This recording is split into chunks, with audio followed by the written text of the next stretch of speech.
Hoy! Hello mga mi!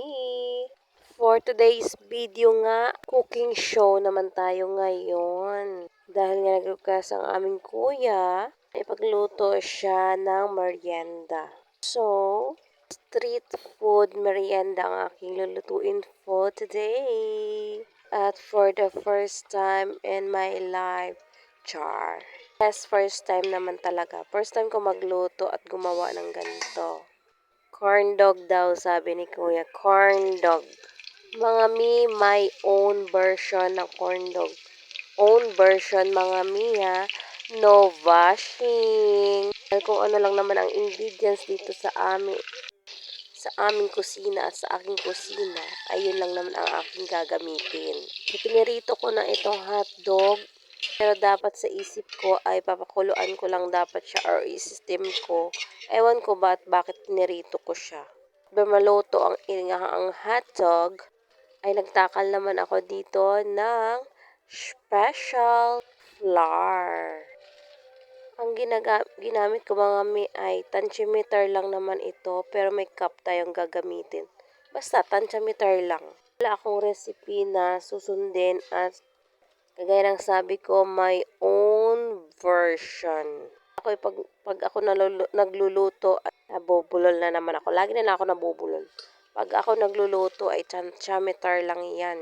So, 1 cup and a half ang aking flour na gagamitin. And maglalagay ako ng baking powder.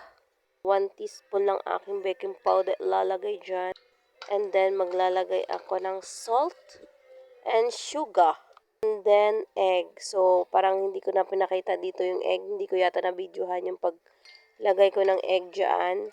So isang buong egg lang aking nilagay dyan.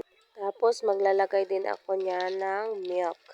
Evaporated milk na half sa malaking lata yung aking ilalagay. So, ito na nga yung evaporated milk na bubuksan ko na. Basta half lang yung ilalagay ko dito or sobra sa half. And then, maglalagay ng kaunting tubig. Ayan lang yung ingredients ng aking corn dog.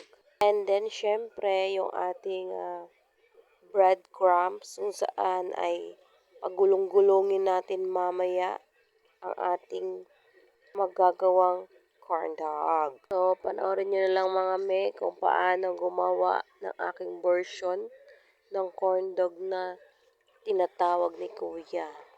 So, ang tagal dito ng aking, hindi ko na pinas-forward. Niyaan ko na lang ganito yung aking video. Hindi na ako nag-edit pa. Para makita nyo na maayos, diba? So, ito na nga. Ibubuhos na natin ang ating gatas dito. At imekos-mekos na natin yan. Ayan, syempre, ayan. Mga ganyan, ganyan, ganyan. Hanggang sa siya ay lumapot. Ayan.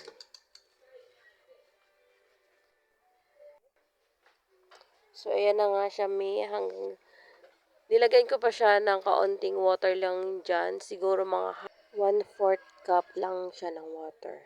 So, halu-haluin lang natin siya mga mi hanggang sa maging sticky siya, as in sticky-sticky.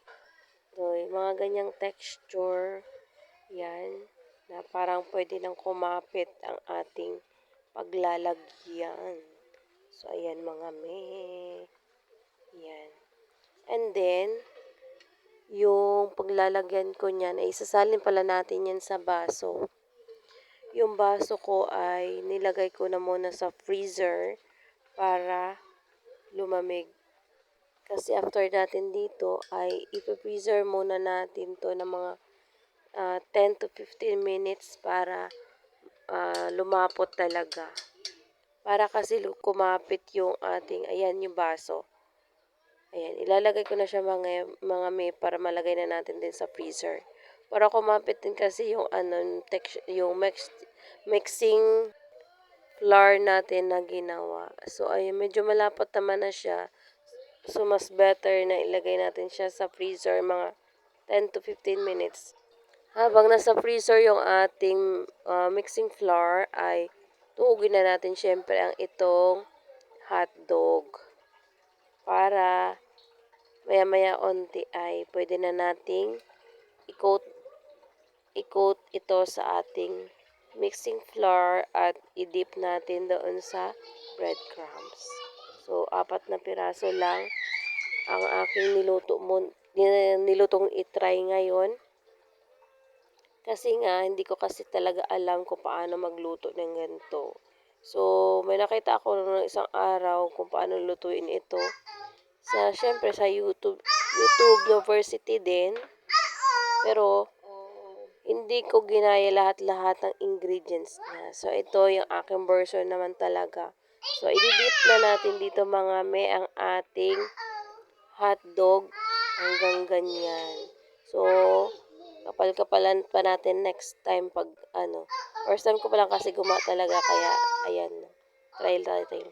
I-dip na natin dito.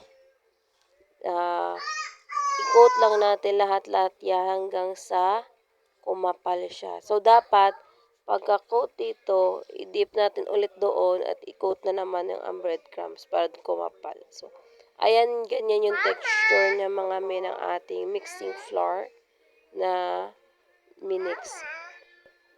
Sa inyo po, pag pwede nyo lagyan siya ng cheese or kung anong gusto nyong flavor.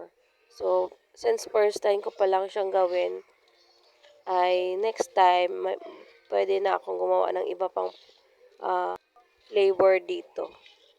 Since si kuya ay hindi naman kumakain ng may cheese, so sabi niya regular lang. So, ganyan lang. So, ito na, i-dip na natin ito sa ating kumukulong mantika. And then, pinutulan ko pala yung stick niya para mag-dip siya masyado dito sa mantika kasi saktong-sakto lang aking mantika. So, ito na mga ang aking finished product ng corn dog. O, diba? So, taste test na tayo mga So, ayan na. Kainan na tayo. So far, so good naman ang lasa niya. So, pero next time, dadagdagan ko pa ng lasa yung aking mixing flour na pang-coat dito sa corn dog. At next time, alam ko na kung gaano karami yung ilalagay ko na ibang mga ingredients dito. Pero yung taong nagpaluto ay satisfied naman. Tignan nyo naman. Sabi niya masarap daw. And then, nag-request pa siya para baon niya daw bukas. So, yan na naman ibabaon niya bukas. Kung anong procedure ko ngayon, so ganun ang procedure ng pagluto para bukas, para makain niyo ulit. So, 4 lang may niluto ko, diba? So, 3 yung sa kanya, 1 yung sa akin. Grabe yung pakainin si kuya pa, lalo pag gustong-gusto niyo yung pagkain. Take note po, hindi po kami everyday na kumakain ng gantong mamantika. First time ko lang din po lutuin ito para sa kanya kasi nga nag-request din siya. And then gusto ko rin naman i-try kung paano magluto ng ganito. Although may nakikita rin naman ako sa YouTube University nito kaya nitry ko rin magluto ng aking sariling version. Hindi ko po ginaya ng kanilang version. At kung ano lang ingredients dito sa bahay na available, yun lang ang aking ibinaghalo. So, thank you for watching mga See you sa mga susunod pang mga vlogs. Thank you for watching. God bless. Bye!